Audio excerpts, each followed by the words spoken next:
Hello दोस्तों, easy to learn by V Rakesh channel पर आप लोगों का बहुत बहुत स्वागत है। हम अपने चैनल के माध्यम से बहुत सारे कवच स्तोत्र आदि सरल करके लाने का प्रयास कर रहे हैं। आज हम आप लोगों के लिए भगवान श्री शरभ पक्षीराज स्तोत्र लेकर के आए हैं। इसे श्री निग्रह दारुण सप्तक स्तोत्र भी कहा जाता है। सप्तक यानी इसमें कुल 7 श्लोक हैं।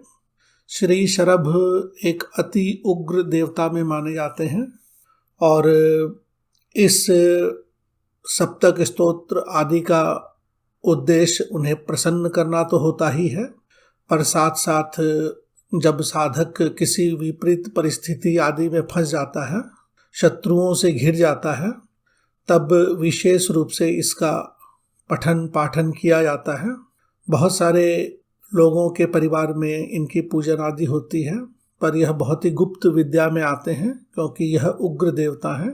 तो अगर आप इस स्तोत्र आदि का पाठ करना चाहते हैं और फिर कोई प्रयोग आदि करना चाहते हैं तो तंत्र के किसी विशेष जानकार सिद्ध पुरुष या गुरु से परामर्श लेना अति उत्तम रहेगा।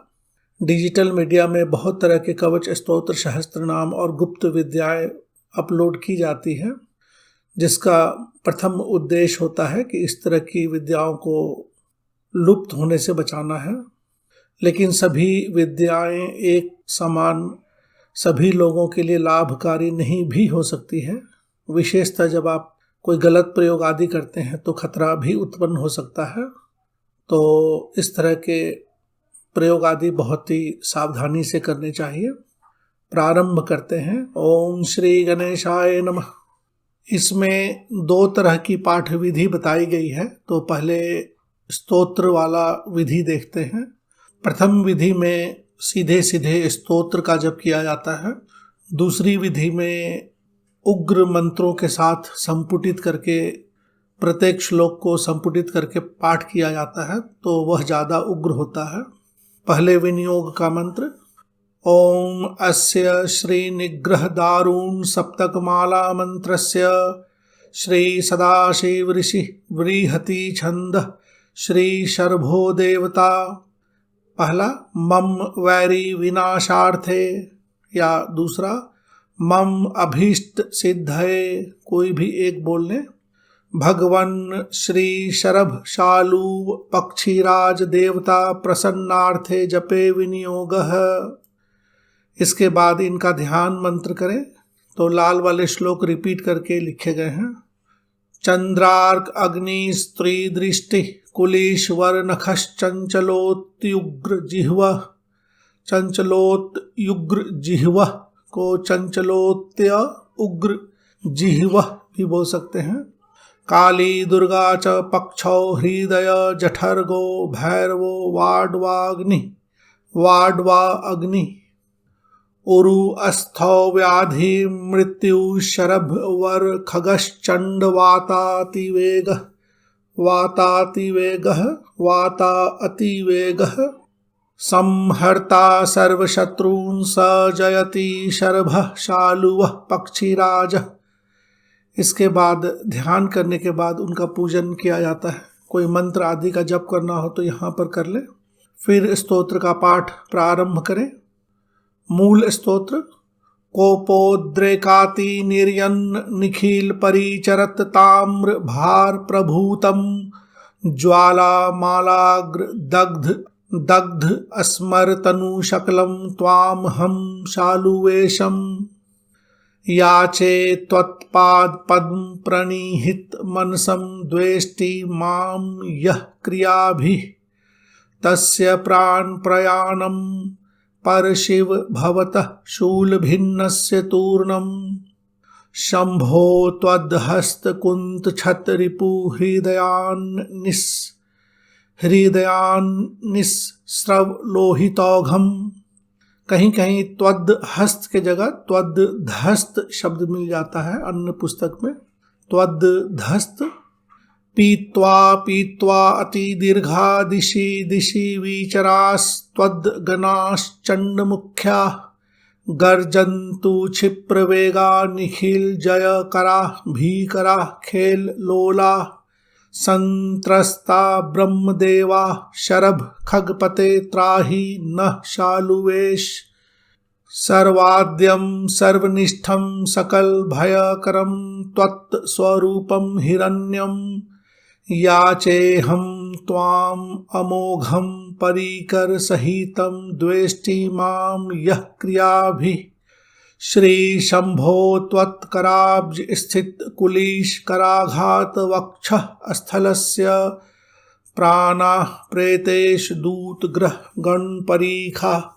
गणपरीखा क्रोशपूर्वं प्रयान्तु द्विष्मः छोण्यां वयं हि तव पदकमल ध्यान निर्धूत पापा कृत्यैर्विमुक्ता विहग कुलपते खेलया बद्धमूर्ते तूर्णं त्वत्पाद पद्म प्रधृत परशुना तुंड खंडीकृतांग सद्वेषी यातु याम्यं पुरमति कलुषं कालपाशाग्रबद्ध भीम श्रीशालुवेश प्रणत भयहर प्राण जिद् दुर्मदानां याचेऽहं चास्य वर्गं प्रशमन्मि ते स्वेच्छाबद्ध या स्वेच्छा आबद्ध समान होगा। याचेऽहं चास्य वर्गं प्रशमन्मि ते स्वेच्छया आबद्ध मूर्ते त्वाम् एवाशु त्वदङ्घ्रय अष्टक नख विलसद ग्रीव जिह्वा उदरस्य ऊपर में जिह्वोदरस्य तो सरल करके जिह्वा उदरस्य समान है।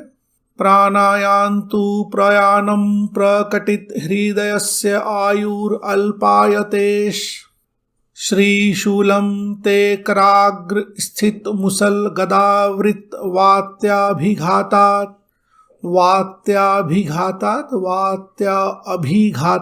स्पष्ट बोल सकते हैं। वात्या यानी बहुत ही स्ट्रॉन्ग विंड तूफान, अभिघात यानी अटैक करना। श्रीशूलं ते कराग्र स्थित मुसल गदावृत वात्याभिघातात यातारी यूथम त्रिदश विघटनोद्धूत रक्तच्च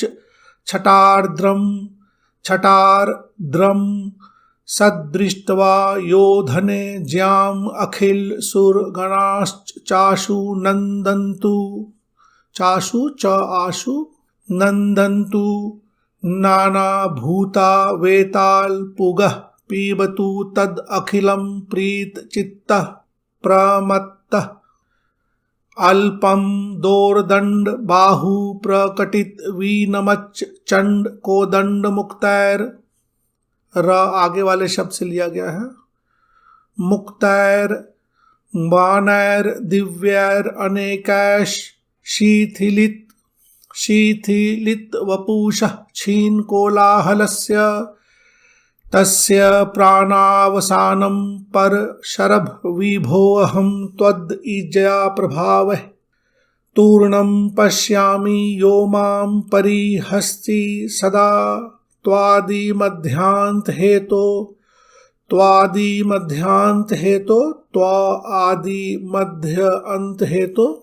धीरे धीरे भी बोल सकते हैं।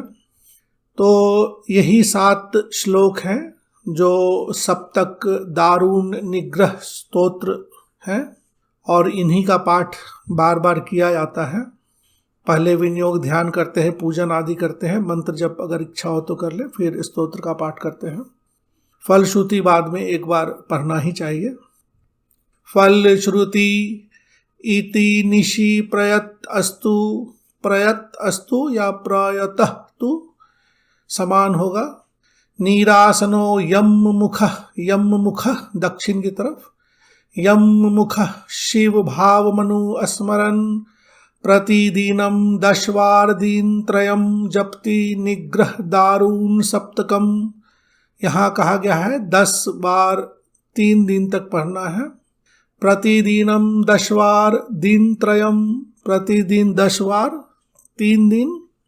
जप्ति निग्रह दारुण सप्तकम इति गुह्यम महाबीजम परमम रिपुनाशनम भानुवारम समारभ्य मंगलांतम जपेत सुधि। भानुवार यानी भानु यानी सूर्य, तो संडे रविवार से प्रारंभ करके मंगल के अंत तक, तो 3 दिन हो जाता है। भानुवारम समारभ्य मंगलांतम जपेत सुधि, या भानुवारम सम आरभ्य मंगलंतम जपेत सुधि समान है। इति श्री आकाश भैरव कल्पे प्रत्यक्ष सिद्धि प्रदे नरसिंह कृता शरभ स्तुति ओम। तो स्तोत्र यहाँ तक है। दूसरे प्रकार में जो लोग मंत्र से संपुटित करते हैं वह भी मैं बता देता हूँ। इसमें विनियोग में थोड़ा अंतर है, करन्यास हृदय आदि न्यास आदि में थोड़ा अंतर है। बाद में ध्यान समान होगा। फिर 2 मंत्र हैं, दोनों मंत्र के बीच में एक एक श्लोक, एक एक 4 लाइन वाली श्लोक को रखते हुए संपुटित करते हुए पूरा पाठ करना है। फिर फलश्रुति समान है, PDF की फाइल में बना करके दे दी गई है। तो दूसरी विधि से देखें। विनियोगः ओम अस्य श्री दारुण सप्तक स्तोत्र महामंत्रस्य वामदेव ऋषि जगती छंदः शरभ शालूब कालाग्नि रुद्रो देवता खम बीजम ह्रीं शक्ति हुम फट कीलकम मम ये प्रतिकूल कारिन प्रकट अप्रकट शत्रुनाम पलायनार्थे जपे विनियोगः। तो यहाँ पर देखें, शत्रु के पलायन के लिए स्पष्ट रूप से कहा जा रहा है। इसके बाद इसमें करन्यास करते हैं। ओम ह्राम खाम अंगुष्ठाभ्याम नमः, ओम ह्रीं खीं तर्जनीभ्याम नमः, ओम ह्रूं खूं मध्यमाभ्याम नमः, ओम ह्रैं खैं अनामिकाभ्याम नमः, ओम ह्रौं खौं कनिष्ठिकाभ्याम नमः, ओम ह्रः खः करतलकर पृष्ठाभ्याम नमः। इसके बाद षडंग न्यास करें। षडंग न्यास को अंग न्यास भी कहा जाता है। ओम ह्रां खां हृदयाय नमः, ओम ह्रीं खीं शीर्षे स्वाहा, ओम ह्रूं खूं शिखायै वषट्, ओम ह्रैं खैं कवचाय हुम्, ओम ह्रौं खौं नेत्रत्रयाय वषट्, ओम ह्रः खः अस्त्राय फट्। तो न्यास करने के बाद ध्यान पहले की तरह है। इसके बाद इसमें ईश्वर वाच बोलते हैं, फिर स्तोत्र प्रारंभ किया जाता है। इसमें 2 मंत्र हैं, मंत्र 1 और मंत्र 2 स्पष्ट लिखा गया है, और दोनों के बीच में प्रत्येक श्लोक को हर बार पढ़ना है। इसे संपुटित कहा जाता है। श्लोक सभी पहले जो दिए गए हैं वही हैं। ओम खेम खाम घ्राम घ्रम ह्राम ह्रम फट सर्वशत्रु संहारणाय शरभ शालुवाय कालाग्नि रुद्राय पक्षीराजाय हुम फट स्वाहा ह्रीं दें खिम व खिम दम खम तम। अमुक नाम, यहाँ पे शत्रु का नाम लेना चाहिए। तम और नाम लेकर के शत्रुम नाशय ओम श्लीम पशुम हुम फट घ्राण्येव हुम फट तम शीघ्रम नाशय स्वाहा सर्वज्ञ ओम ह्रीं खेम खेम फेम फम घ्रीणे हुम फट। तो पहला मंत्र हुआ। उसके बाद एक श्लोक जो 4 लाइन वाली है उसका पाठ करें। फिर दूसरा मंत्र पढ़ें उसको संपुटित करने के लिए। ओम नमो भगवते वड्वानल भैरवाय ज्वल ज्वल वैरी कुलम दह दह वर्म वर्म ठह ठह सर्वशत्रुनाम उच्चाटनम कुरु हुम फट सर्वज्ञ सर्वज्ञ ओम ह्रीं खेम खेम फेम फम घृणे हुम फट। तो इस तरह से है। उसके बाद फिर पहला मंत्र पढ़ें, श्लोक पढ़ें, फिर दूसरा मंत्र पढ़ें। तो इसी को बार बार रिपीट करना है और फल श्रुति पहले की तरह ही समान है। तो इस तरह से दारुण निग्रह स्तोत्र की दोनों विधि है। इसमें शत्रु से अपनी रक्षा के लिए और शत्रु का विनाश करने के लिए ऐसा लगता है कि इस स्तोत्र का पाठ ज़्यादा किया जाता है। तो कवच का पाठ बहुत ही महत्वपूर्ण होगा और अगर शरभ कवच ही हो तो सबसे ज़्यादा उत्तम है। जिस देवता का स्तोत्र होता है उसी देवता का कवच सबसे ज़्यादा उपयुक्त होता है, जो आपकी रक्षा करने में ज़्यादा समर्थ होता है और फिर एक ही देवता के प्रति भावना भी बनी रहती है। तो अगर आपकी आवश्यकता न हो तो दूसरी विधि ना ही करें तो अच्छा है। दूसरी विधि प्रयोग विधि है जिसमें शत्रु का मारण है। पहली वाली विधि जो है उन्हें प्रसन्न करने के लिए भी कर सकते हैं। किसी भी विशेष स्थिति में गुरु या तंत्र के जानकार का परामर्श अवश्य ही ले लें। मैं सिर्फ कवच स्तोत्र आदि को थोड़ा सरल करके कैसे ज़्यादा अच्छे तरीके से पाठ कर सकते हैं यही अपने वीडियो में बताता हूँ। लेकिन सभी कवच सभी स्तोत्र का मैंने स्वयं पाठ किया हो और देखा हो ऐसी बात नहीं है। अपना ध्यान रखें, सुरक्षित रहें, कवच अवश्य ही पढ़ें। धन्यवाद।